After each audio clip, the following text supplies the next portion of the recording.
Hola a todos, bienvenidos a la ayudantía 7. Vamos a empezar el tiro. Bueno, lo primero que tenemos que saber para esta ayudantía es qué es un vector gradiente. Y ahí dice la definición, cuando un campo vectorial f es el gradiente de un campo escalar diferenciable f minúscula sobre un conjunto abierto U. Entonces, la función f se le conoce como la función potencial del campo vectorial f. O sea que la divergencia de f va a ser el f mayúscula. Y el f mayúscula va a ser el campo gradiente sobre el conjunto U, que también se le conocerá como el campo conservativo. Entonces esto es como la derivada, ¿no? El f, la derivada, el f mayúscula es la derivada, entre comillas, básicamente la derivada del f, chiquito. Entonces, ¿cuál es si yo digo campo gradiente, es la misma función, pero la derivada. Y si digo la función potencial, es la antiderivada de la función.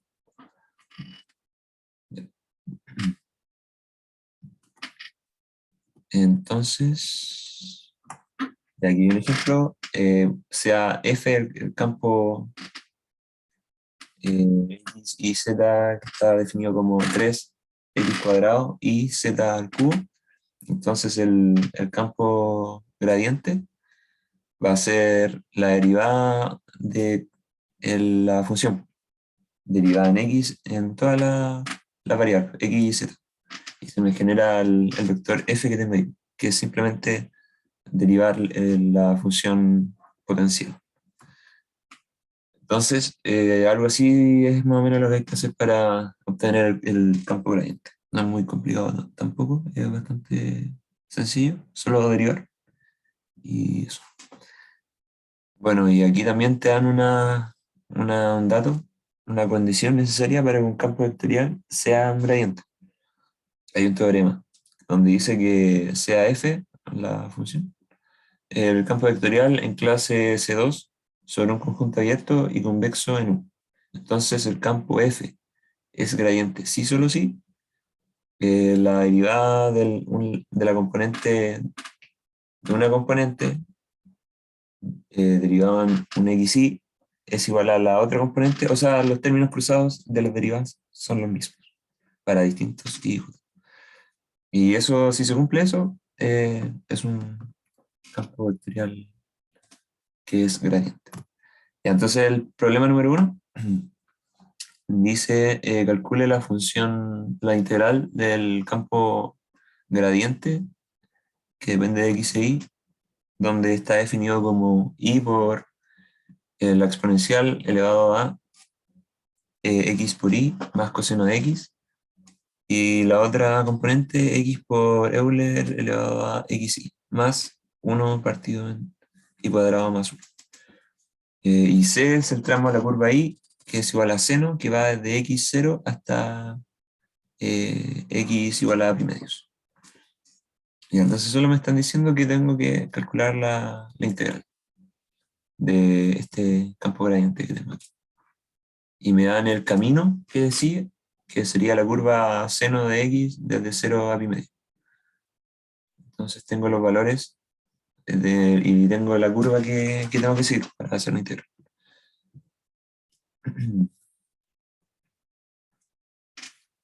Entonces voy a probar primero si es un campo vectorial gradiente. ¿Qué voy a hacer? Voy a revisar los términos cruzados. Voy a comparar si mi Q y mi P son iguales. ¿Cuáles son mis Q y mi P? Este sería mi P y este sería mi componente Q. Y vamos a ver si los términos cruzados dan iguales. Bueno, en este caso, aquí se puede comprobar al hacer la derivada que dan iguales. O sea que la resta de ellos es igual a 0.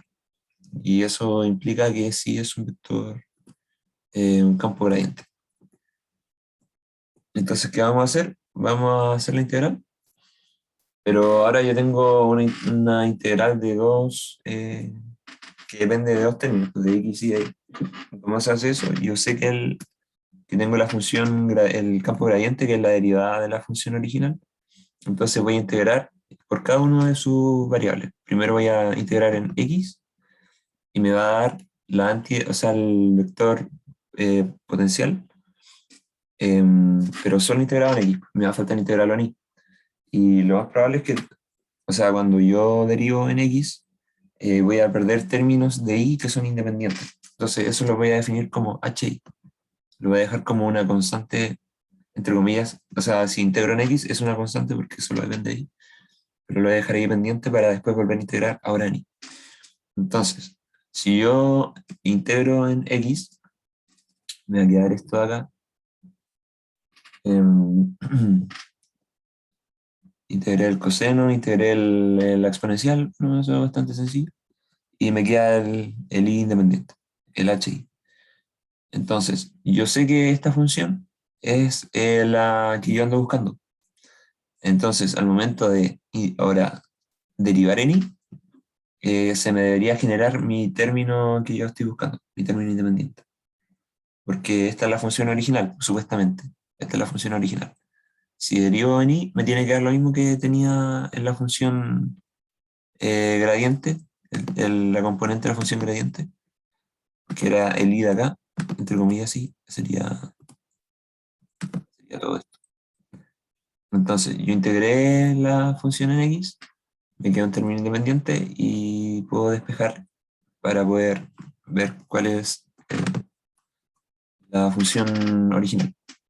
Entonces, tengo la función que me dio aquí arriba y voy a derivarlo en y. Entonces, ahora voy a tener, bueno, se me va el seno porque solo depende de x, me queda la exponencial por x y me queda el dh en dy, que es el término que estoy buscando. Y eso tiene que ser igual a la componente del campo gradiente. Entonces ahora puedo despejar el dh, puedo integrar y me va a quedar que el término independiente de y que yo perdí al derivar en x era arco tangente de y, más una constante. Entonces ahora puedo decir que mi función original eran todos los términos que integré en x, que son los de aquí, más los términos de y que se perdieron al integrar en x, que es el arco tangente de y. Entonces la integral queda definida de esa forma. Ahora, esto es lo que yo estaba buscando y como es una integral de línea, puedo, bueno, y aquí también dicen que es un campo escalar diferenciable con gradiente continuo. Entonces yo puedo, como encontré la antiderivada, puedo llegar y solo evaluar los puntos que me dieron, que me dijeron que tenía que evaluar, y voy a llegar al resultado. ¿Cuáles son los puntos que tengo? Tengo que y es seno de x, y me dijeron que x iba desde 0 hasta pi medio. Entonces tengo los puntos de inicio y los de final. Tengo el x igual a 0 y el seno de 0 es 0. Entonces parto en 0, 0, evaluando en 0, 0. Y después el seno de x, cuando x vale pi medios, x pi medios es 1. Entonces tengo el punto que es pi medio, 1. Y evalúo la función, hago la resta y llevo el resultado. Ese sería lo que está acá. Eso era lo que me estaban pidiendo. Ya, bueno, aquí hay otra forma de hacerlo que sería como parametrizando la función. Entonces, puedo dejar un x, un y, darle unos valores dependiendo de un t y sacando dos segmentos, el gamma 1 y el gamma 2, que serían como dos curvas para dos situaciones distintas, donde t va desde 0 a pi medio y donde t va de 0 a 1, pero cambiando el valor entre x e y. Bueno, al final el mismo procedimiento. Según yo, es más fácil hacerlo de esta forma. Ya. El problema número 2. Dice, sea alfa perteneciente a los reales, una constante. Y F, que es el campo gradiente, que va de R3 a R3. Un campo vectorial definido por. Aquí está acá. Ahí tengo una componente y la otra. Ya, entonces dice, determine los valores de alfa tal que F sea conservativo, o sea, un campo gradiente. Justifique. Usando la 2, usando el valor de alfa calculado en el inciso anterior, calcula el trabajo que realiza el campo F para llevar una partícula desde un punto, desde ese punto 1, 2, 0 hasta 2, 4, 3. Ya, esto que me está diciendo que tengo que hacer una integral desde un punto de inicio hasta un punto final. Y si esto es un campo, si logro demostrar que es un campo conservativo o un campo gradiente, simplemente encuentro la antiderivada y integro desde, o sea, evalúo el punto final menos el punto de inicio. Ya, entonces primero vamos a encontrar el alfa. ¿Cuál es la condición que me hace que el campo sea conservativo o no sea conservativo? Bueno, primero observamos que independientemente de alfa, el dominio de F es R3, el cual es abierto o convexo, simplemente conexo.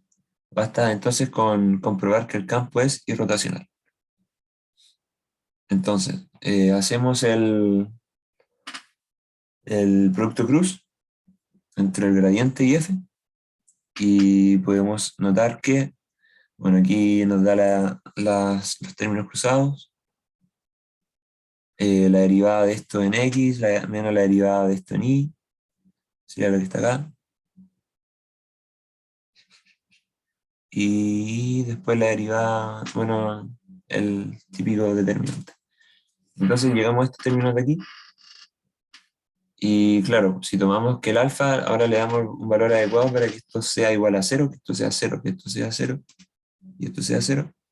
Llegamos a que, o sea, cero, cero, llegamos a que alfa tiene que ser igual a 2. Si es 2, el campo es irrotacional. Por lo tanto, F es conservativo en R3. Entonces, con eso demuestro que ese es el valor de alfa. ¿Qué me faltaría hacer ahora? En el 2 me pedían evaluar el trabajo realizado. Entonces, usando el valor de alfa calculado en el inciso anterior, calcule el trabajo que realiza el campo F para llevar una partícula desde el punto 1, 2, 0 hasta el 2, 4, 3. Entonces, ¿qué voy a hacer yo? Ya tengo el campo gradiente. Voy a volver hacia mis pasos hacia atrás, voy a integrar en X, voy a dejar un término independiente de Y y Z, después voy a volver a integrar en Y después voy a volver a integrar en Z. Ya, entonces, integro el primer término, que sería este que está aquí, en X, integro en X, y le sumo un posible término que depende solo de Y y Z que se puede haber perdido en la deriva. Entonces me queda, bueno, lo que está acá. Entonces, tengo que cumplir que, claro, que la derivada de la función en Y sea igual a esto que está acá, y además que lo mismo que hice antes también tiene que ser igual en Z. La derivada del vector también tiene que ser igual al menos y cuadrado, que sería lo que está aquí. Bueno, eso es lo que se sacó de acá, derivando respecto de Y, y igualando se tiene. Derivamos, despejamos la derivada y quedamos en que el término cruzado puede ser lo que está aquí, más un término independiente de Z, porque ya derivamos en X, o sea, integramos en X, después derivamos eso en Y, y el único término que se podría llegar a perder sería uno que solo dependa de Z. Entonces, ese sería el valor que nos faltaría calcular. Pero tenemos la condición de que tiene que ser igual a menos y cuadrado. Entonces, tenemos que la función que andamos buscando es de esta forma. Pero esto tiene que ser igual a, si lo derivo en z, igual a menos y cuadrado. Despejo y me queda que el término tiene que ser igual a 0. O una constante, más bien dicho. La derivada es 0 y el término puede ser constante. Entonces, ahora nos dicen evaluar el trabajo.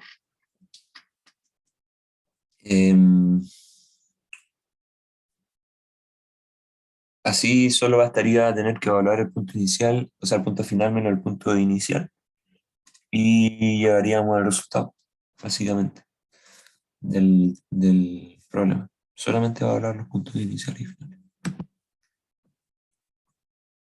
Problema número 3. La base de una cerca está dada por las ecuaciones paramétricas x igual a t cuadrado y igual a 2t con un t que va desde 0 a 1 metro. La altura de la cerca en la posición xy está dada por la función h que depende de x e y igual a 100 por xy metros. Suponga que el litro de pintura cubre 100 metros cuadrados, demuestre que la cantidad de litros de pintura que necesita para pintar la cerca de ambos lados es. O sea, yo tengo la cerca,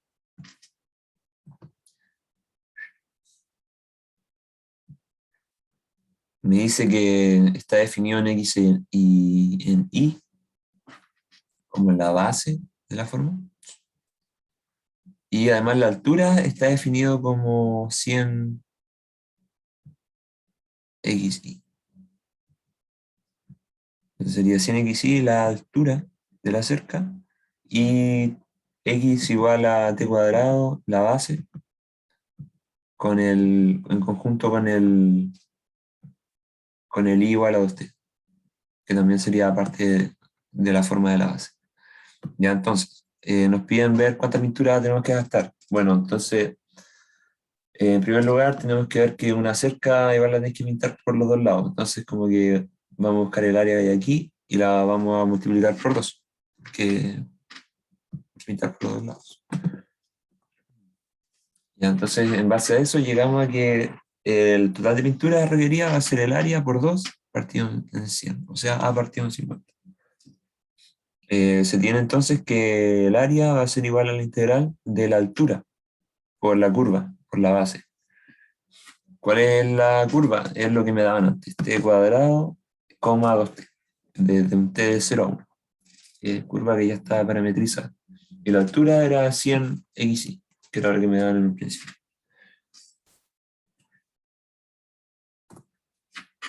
Ya, entonces, ¿qué tenemos que hacer? Tenemos que integrar básicamente los términos, que sería tenemos la igualdad que está acá, esta propiedad, que nos dice que el campo gradiente que está parametrizado en un vector R cuya variable es t, lo puedo escribir de la siguiente forma. ¿Cómo pasar de esto a lo de acá?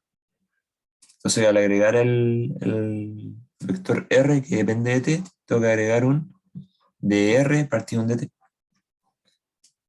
Y de esa forma llego a lo que, o sea, puedo desarrollar lo que está aquí abajo.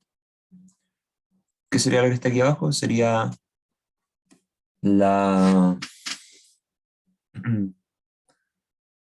la altura en base al parámetro que sería t por la magnitud, o sea, al término de el dr partido en dt, que sería la derivada, la norma de la derivada por dt.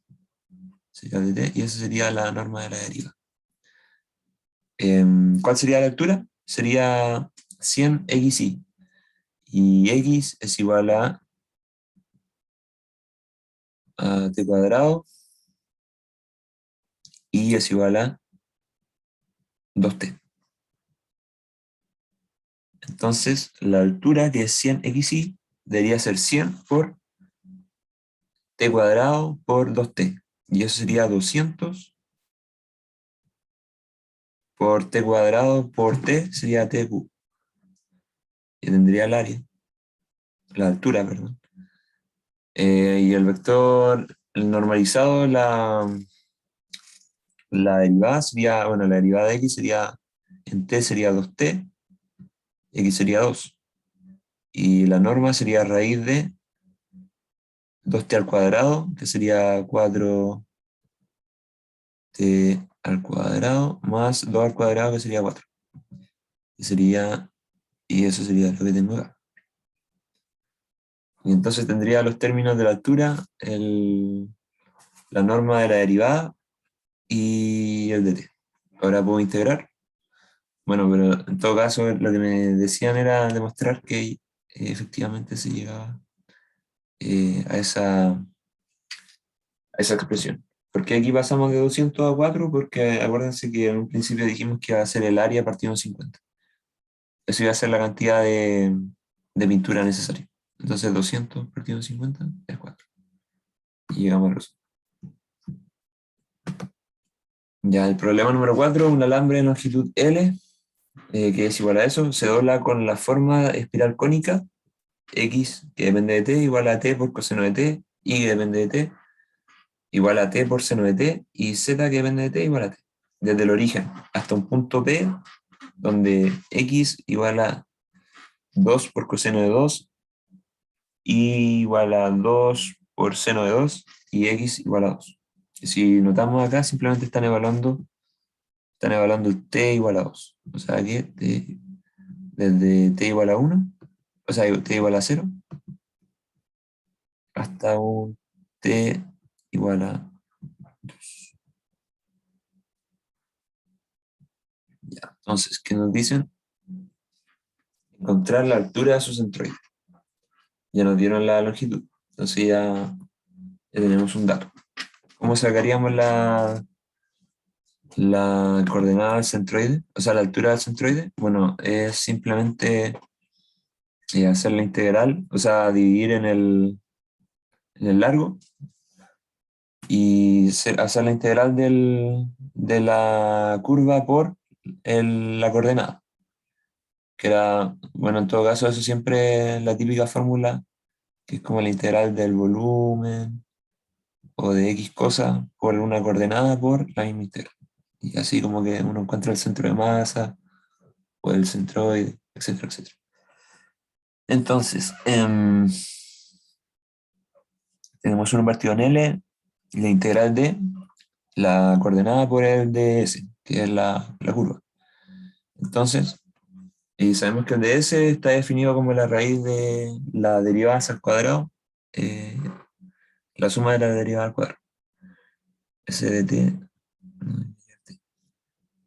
Ya, entonces tenemos la curva nos la dan y podemos hacer la derivada necesaria, que sería bueno, primero derivamos la primera coordenada, que sería la derivada de t, que es 1 por coseno de t, después la derivada del segundo, que sería menos seno de t por el primero, y eso al cuadrado, tenemos el primer término. Después el segundo lo mismo, y el tercero la derivada de t, que sería 1.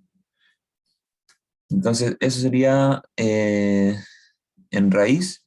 Bueno, eso si lo simplificamos, si simplificamos términos, nos darían 2 más t cuadrado.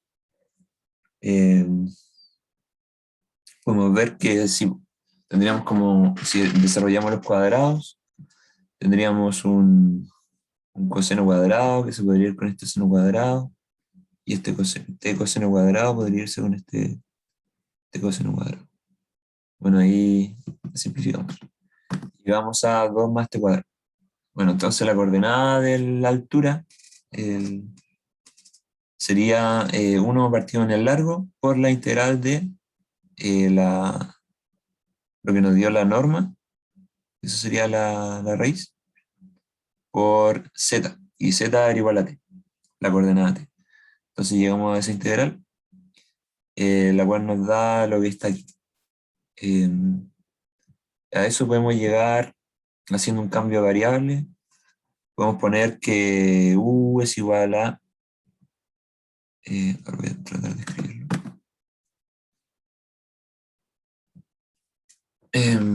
U es igual a 2 más t al cuadrado. Entonces, de u va a ser igual a 2t por dt. Entonces, en base a eso, podemos reemplazar aquí. Sería la integral de, bueno, lo que está abajo de la raíz sería u. Entonces tendríamos raíz de u. Lo que está afuera tengo un t. Un t que sería, o sea, tengo un t y un dt. Si yo despejo aquí, paso dividiendo, sería du partido en 2. Y ahí, bueno, aquí puedo hacer la integral de algo elevado a un medio, que sería lo mismo, pero elevado a 3 medios. Y multiplicado por 2 tercios. ¿Y qué es U? El cambio variable que sacamos. Entonces evalúo el cambio variable y evalúo los puntos de inicio y final y llevo el resultado. Ese sería el problema 4. Ya, y el problema 5 nos piden calcular la integral de línea de esa integral, donde gamma es la curva que une los puntos 0,1 con 2,4 parametrizada por lo que vemos ahí, 2t, 1 más 3 seno de y por t partido en 2, con un t que va de 0 a 1. Ya. ¿Qué podemos ver acá? Podemos demostrar que los términos cruzados son iguales, entonces corresponde a un campo gradiente. Entonces, en base a eso, y además que el dominio corresponde a un dominio simplemente conexo, o sea que como no hay agujeros, es simplemente conexo, no hay nada extraño dentro del dominio. Entonces la integral no depende del camino que une los puntos iniciales y finales. Entonces toda esta parametrización a mí me da igual, porque no, a mí me da lo mismo el camino, a mí me importa de dónde voy a dónde llego. Entonces podemos simplemente hacer la integral. Hacemos la integral de la función que nos dieron y llegaríamos al resultado que sería 64. Obviamente, sí, encontrando un potencial de la función que nos están dando. Y ese sería el ejercicio número 5. Bueno, y eso sería la ayudantía número 7.